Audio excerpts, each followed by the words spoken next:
Hi and welcome to a new video on my channel. Today I want to show you how to weave in ends in Tunisian crochet. I've seen the question asked in several groups and it's easier if I just demonstrate different ways of weaving in ends in your Tunisian crochet project. So I have here a heart that I made, and a tutorial for this is in a separate video, and on the back I have 3 threads. I already wove in one of the extra ends because you never end up with an odd number of ends. If you do, then you're a magician. So I have one woven in, the one that it's at the beginning of the project, and you can see here it's not very visible, and on the front of the work also you cannot see it.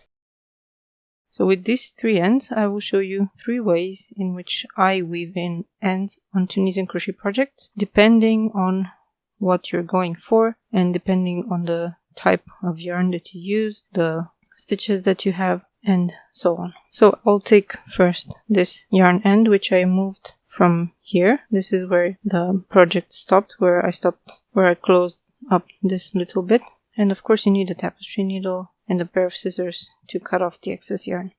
So since this is a simple stitch project, I can go vertically or perpendicularly to the rows. So I will not go along the bumps on the back, I will go like this. Normally I recommend that you leave about 15 to 20 centimeters of yarn to weave in, and I say this because you need to have enough to go back and forth 3 times for about 2-3 centimeters or a bit more.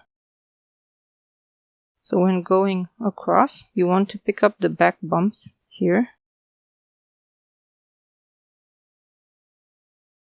and you can sometimes pick up 2 back bumps in each stitch or in each row, but make sure that nothing shows on the front of the work.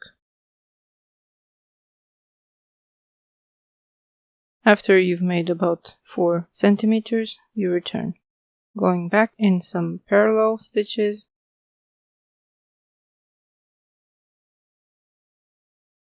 Again, make sure nothing is visible on the front. See here, this is visible on the front, so I have to get back out and select another place to put the needle. It takes a little while to make sure that nothing shows, but it's better than having an ugly front. Like this, it's good. I can go ahead and now I return. Once more in a parallel set of stitches. I can pick up some loops. Nothing is visible on the front, and that's it. The end is woven in. If you want to, you can make this one longer. And then cut off the little piece that is left. So this is one way to weave in ends on the back of the work, if you don't care about the look of the back.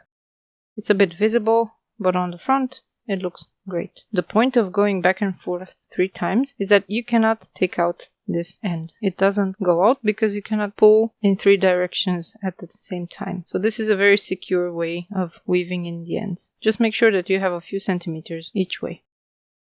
Same thing when we go across the row like this. For example, when you have a lacy project where you don't want to have these perpendicular lines showing on the front of the work, you need to work in parallel with the rows.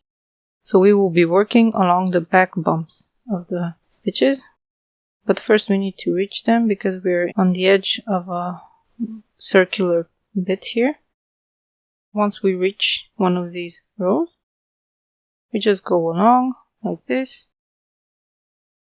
Just like before, we will go back and forth 3 times for about 3 to 5 centimeters. Then we return on the next row. If you have a lacy project, then make sure that when you pass on to the next row, your yarn is not visible.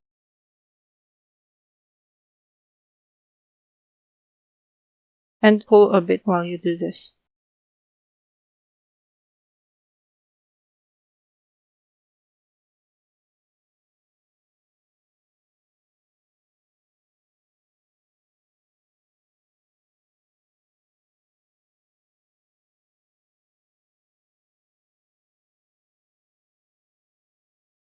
This is the second method, finished, and the end is woven in nicely, and you can't even see it.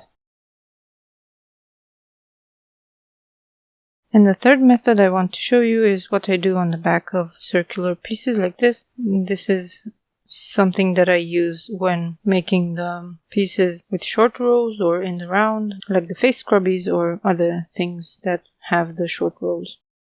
Because we don't have full rows like here, you don't see this separation of rows, so you cannot go perpendicularly or in parallel with the rows.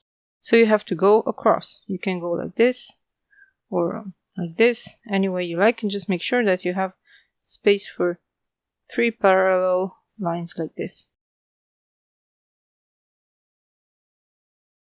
So just pick up loops on the back, look on the front, no problem.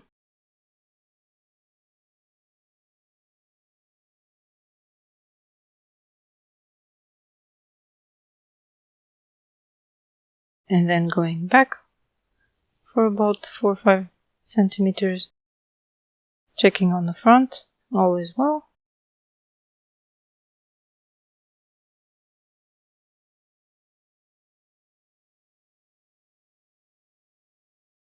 And then one more time.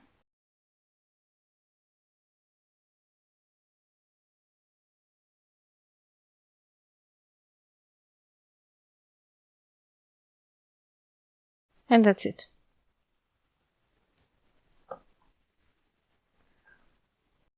I usually skip over the weaving in part in my videos because I assume that you know how to weave in your ends. But from now on, I will always have this video to refer you to whenever I make a new Tunisian crochet pattern, so you know how to weave in your ends correctly and safely, and without creating bulk or knots. I hate knots, so don't make knots in your work. If you want to know how to make this heart, check out my other video in which I show you exactly what to do to make one of these hearts. And if you enjoyed this little tutorial, check out my playlist for different tips and tricks in crochet and Tunisian crochet. I have lots of patterns on the channel. Please subscribe if you're not subscribed already, and I'll see you next time. Thank you so much for watching. Bye!